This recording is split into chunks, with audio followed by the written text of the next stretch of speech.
आदरणीय प्रिय भक्तजनों, इस संसार में जिसने भी जन्म लिया है वो प्राणी किस समय कहाँ वादा करता है परमात्मा से और कहाँ भूल जाता है और किस समय फिर वो वादा याद आता है। भक्ति के द्वारा ये ज्ञान आपको परमात्मा के द्वारा बनाए गए इस मानव की वाणी के द्वारा एक भजन के माध्यम से सुनाया जा रहा है। कृपया ध्यान देकर सुने। थारी मारी करता उमर बीत सारी रे, मन तन नहीं बिचारी रे। कबीर साहब कहते हैं कि मन थारी मारी करते पूरी उम्र गुजर गई है, तने इस आत्मा के विषय में बिल्कुल नहीं बिचारी है। अब प्रथम चरण क्या बताते हैं, कृपया ध्यान देकर सुने। 9-10 मास गर्भ में रमियो माता थारी रे, 9-10 मास गर्भ में रमियो माता थारी रे। अब तो नाथ मोए बायर काढ़ो रे, भक्ति थारी रे। कबीर साहब कहते हैं कि गर्भवास के अंदर 9 और 10 मास के अंदर परमपिता परमेश्वर, प्राणपति परमेश्वर से एक बालक शिशु जो गर्भ में होता है वो हाथ जोड़ के परमात्मा से वादा करता है कि हे प्राणपति परमेश्वर, मुझे यहाँ से अंधेरी कोठरी से कब बाहर निकाला जाएगा। मैं संसार में जाने के बाद मैं आपकी पराभक्ति करके संसार सागर पार लगा लूंगा। इस प्रकार का वो वादा करता है। अगला चरण क्या बोलता है भजन का। हाँ, बालपणा तने खेल खिलायो माता थारी ये, बालपणा तने खेल खिलायो माता थारी ये। भरी जवानी जोबन तिरिया लागे प्यारी रे, मन तन नहीं बिचारी रे। कबीर साहब कहते हैं कि बालपणा में तन गोद में खिलायो माता थारी है और भरी जवानी जोबन तिरिया लागे प्यारी है।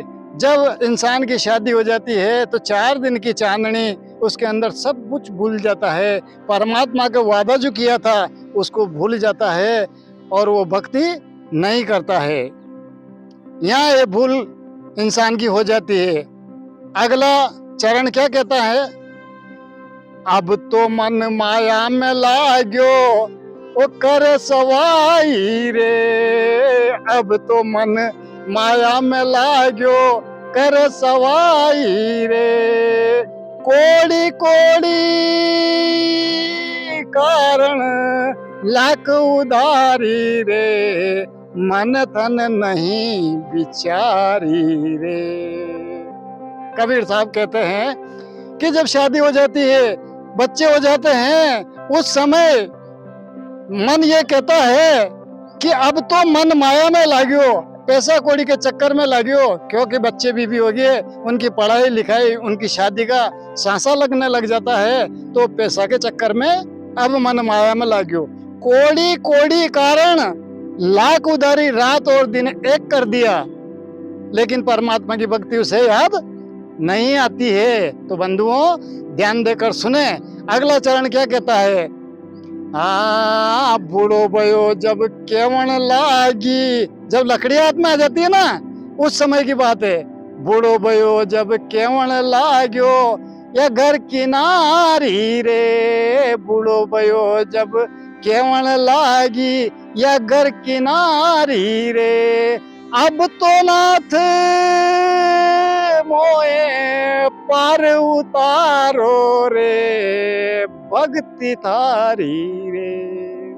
सज्जनों, जब वृद्धावस्था के दौरान ये हाथ, ये पैर, ये दांत, ये आंख, ये नाक सब धोखा दे देता है और बच्चे पोता पोती जब सुनता नहीं है ना, उस समय ये घर की नारी कौन है, ये अपनी बुद्धि है। जब बुद्धि ठिकाना आती है, फिर ये घर की नारी कहती है कि हे नाथ, अब तुम मोहे पार उतारो, अब भक्ति थारी है। जब भक्ति याद आती है उसको, तो कबीर साहब ने यहाँ क्या बोला है फिर वापस में, आगे के दिन आगे गए, कभी हरि से कियो न हेत, और अब करी क्यों पछताए जब चिड़िया चुग गई खेत। सज्जनों, पूरी जिंदगी भर तो वो माया के चक्कर में घूमता रहा, भक्ति को भूल गया है और भक्ति याद नहीं आती। अब समय नहीं रहा, क्या भक्ति करेगा, क्या पार उतरेगा। इसलिए सज्जनों, आपसे हाथ जोड़कर ये प्राणी ये विनती करता है कि समय रहते हुए इंसान को इस मानव योनि में भक्ति कर लेना चाहिए। अगर भक्ति कर ले तो फिर ये मौका ऐसा नहीं आता है। इसीलिए भजन के माध्यम से इस प्राणी ने आपके सामने एक भजन प्रस्तुत किया। यदि इसमें कोई त्रुटि रह गई हो तो क्षमा करना। जय काशी विश्वनाथ।